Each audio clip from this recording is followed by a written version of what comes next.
know, a lot of people really get despondent when it rains.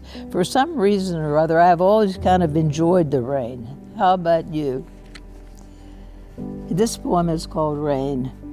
I love a rainy summer day deep in the month of June, when liquid sunshine makes my stay indoors a snug cocoon.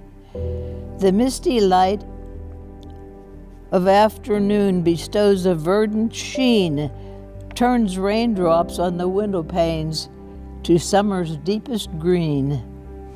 The cooling air is fragrant with gently dripping flowers, and I'm adrift in sweet content to the rhythm of the showers.